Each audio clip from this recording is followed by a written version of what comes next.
Hello friends, இன்றைக்கி நம்ம 10th standard இயல் 1ல் பாவனர் பார்வையில் தமிழ்ச்சொல் வளம் அந்த லெசனை பற்றி பார்க்க போகிறோம். ஃபஸ்ட் இந்த லெசனோட இன்ட்ரடக்ஷனில் அந்த லெசனை பற்றி ஒரு இன்ட்ரடக்ஷன் கொடுத்துருப்பாங்க. அதில் நாடும் மொழியும் நமதிரு கண்கள் இந்த கோட்ஸை சொன்னது யாருன்னா பாரதியார். ஒரு நாட்டின் வளமும் அங்கு வழங்கும் சொற்களின் வளமும் தொடர்புடையன. இந்த கோட்ஸை சொன்னது பாவனர். இந்த மாதிரி கோட்ஸை கொடுத்துட்டு இது யார் சொன்னாங்க அப்படின்னு ஆப்ஷனில் கேட்பாங்க. இந்த லெசனில் நெல்லுக்கு நிறைய வகையான நெல்கள் இருக்குது. அந்த நெல்லோட பேர்கள் இங்கே கொடுத்துருக்காங்க. நெல், செந்நெல், வெண்ணெல், கார்நெல், சம்பா, மட்டை, ஆவிரம்பூ சம்பா, ஆனைக்கொம்மன் சம்பா, குண்டு சம்பா, சீரக சம்பா, குதிரைவாலி சம்பா, சிறுமணி சம்பா. ஸோ தானியங்களை எப்படி சொல்கிறாங்கன்னா வரகு, காடைக்கன்னி, குதிரைவாலி, இதெல்லாம் தானியங்களோட வகைகள்.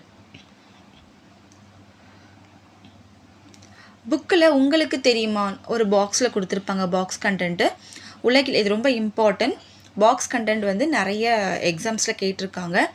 உலகிலேயே ஒரு மொழிக்காக உலக மாநாடு நடத்திய முதல் நாடு மலேசியா. அது எந்த மொழினா தமிழ் மொழி.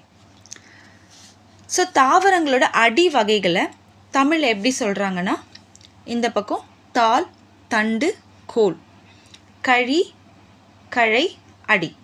தாள்னா எக்ஸாம்பிள் நெல், கேழ்வரகு. தண்டு கீரை, வாழை வகைகள். கோல் நெட்டி, மிளகாய் செடி. கழினா கரும்பு. கழைனா மூங்கில். அடினா புளி, வேம்பு. கிளைகளை எப்படி வகைப்படுத்துகிறாங்கன்னா மாபெரும் கிளையை என்னன்னு சொல்லுவாங்கன்னா ஃபஸ்ட்டு கவை, பெரிய கிளை, பெரிய பிரான்ச்சஸை கவைன்னு சொல்லுவாங்க. அதுக்கு அடுத்து அதுலேருந்து போகிறது கொம்பு அல்லது கொப்பு. அதுலேருந்து பிரிகிறது கிளை, அப்புறம் சினை, போத்து, குச்சி, இனுக்கு. இந்த ஆர்டரை நீங்கள் கொஞ்சம் மெமரி பண்ணிக்கோங்க. இப்போ இலையோட பெயர்களை எப்படி சொல்கிறாங்கன்னா இலை, தாள், ஓலை, தோகை.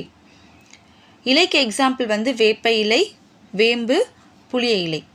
தாள் நெல், புல், இதெல்லாம் தாள்னு சொல்லுவாங்க. ஓலையை தென்னை, பனை, ஓலைன்னு சொல்லுவாங்க. இந்த தென்னை, பனை இலைகளை நம்ம ஓலைன்னு தான் சொல்லுவோம், இலைன்னு சொல்ல மாட்டோம். தோகை மோஸ்ட்லி சோளம், கரும்பு, இதோட இலைகளை தோகைன்னு சொல்லுவோம். இந்த மாதிரி நீங்கள் மைண்ட் மேப் மாதிரி போட்டு நீங்கள் வச்சு படிச்சிங்கன்னா உங்களுக்கு நல்ல மெமரியாக இருக்கும். காய்ந்த தாள், தோகையை சண்டுன்னு சொல்லுவோம். காய்ந்த இலையை சருகுன்னு சொல்லுவோம். கொத்து, கொத்து கொத்தாக இருக்கிறத அவரை, துவரைன்னு சொல்லுவோம். குலை திராட்சை, கொடி, முந்திரி. வாழையை தாறு சொல்லுவோம். தாறு வாழை, வாழைத்தார். கதிர் கேழ்வரகு. பழத்தோட தோல் வகைகளை மெல்லிய, திண்ணமாக, வன்மையாக 3ஆக பிரிக்கிறாங்க. மெல்லியனா கொஞ்சம் சாஃப்ட், அது தொளி. அதை விட கொஞ்சம் ஹார்டாக இருக்கிறது தோல். அதை விட ரொம்ப ஹார்டாக இருக்கிறது ஓடு. முழு சுரையின் ஓடை குடுக்கைன்னு சொல்லுவாங்க. ஸோ இதெல்லாம் நம்ம கேள்விப்படாத சில இந்த வேர்டை நம்ம ஞாபகம் வச்சுக்கிட்டோம். முழு சுரையின் ஓடு குடுக்கைன்னு சொல்கிறாங்க. தேங்காய் நெற்றியின் மேற்பகுதியை மட்டைன்னு சொல்லுவாங்க.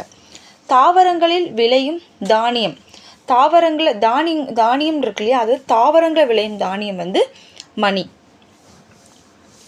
ஸோ தானியங்களை எப்படிலாம் வகைப்படுத்துகிறாங்கன்னா நெல், புல், கம்பு, இதை கூலம் சொல்லுவாங்க. அவரை, உளுந்து, பயிருன்னு சொல்லுவாங்க. வேர்க்கடலை, கொண்டைக்கடலை, கடலைன்னு சொல்லுவாங்க. கத்தரி, மிளகாய், இதெல்லாம் விதைன்னு சொல்லுவாங்க. புளி, காஞ்சிரை, நஞ்சு மரம், காழ்னு சொல்லுவாங்க. நம்ம புதுசாக கேள்விப்பட்டிருக்கோம் காஞ்சிரை. இப்படி கூட கேட்கலாம், காஞ்சிரை அப்படின்னு சொல்லிட்டு ஆப்ஷன்ஸில் நிறைய கொடுத்துருப்பாங்க. இது நச்சு மரம். காஞ்சிரைன்னா நச்சு மரம். வேம்பு, ஆமணக்கு, முத்து. மா, பனையை கொட்டைன்னு சொல்லுவாங்க. தென்னை தேங்காய். அவரை, துவரை முதிரை. இளம் பயிர்களின் வகை. இளம் பயிர்கள், ஒரு தாவரத்தோட இளம் பயிர் என்னன்னு சொல்லுவாங்கன்னா கொழுந்துன்னு சொல்லுவோம் இல்லையா, அது. நெல் கத்தரியை வந்து நாற்றுன்னு சொல்லுவோம். மா புளியை வந்து கன்றுன்னு சொல்லுவோம். தென்னையை வந்து தென்னம்பிள்ளைன்னு சொல்லுவோம். பனையை வந்து மடலி அல்லது வடலின்னு சொல்லுவோம். தமிழ் சொல்வளம் இந்த லெசன் எந்த புக்லேருந்து எடுத்திருக்காங்கன்னா, சொல்லாய்வு கட்டுரைன்ற புக்கில் எடுத்திருக்காங்க. அதுலேருந்து தமிழ் சொல்வளம்ன்ற கட்டுரையிலேருந்து பாவனர் இதை எடுத்திருக்காரு. தேவநேய பாவனர் அவருடைய குறிப்பு கேட்குறாங்க. அவர் வந்து அவருடைய சிறப்பு பெயர் வந்து மொழி ஞாயிறு. மொழி ஞாயிறு என்று அழைக்கப்படுபவர் யார் அப்படி என்று கேட்டால் தேவநேய பாவனர்னு சொல்லலாம். இவர் வந்து சொல்லாராய்ச்சியில் உச்சம் தொட்டவர். நிறைய சொற்களை வந்து ஆராய்ச்சி பண்ணார். உலகத் தமிழ் கழக தலைவராக இருந்திருக்காரு. அகர முதலி திட்ட இயக்குனராகவும் பணிபுரிஞ்சிருக்காரு.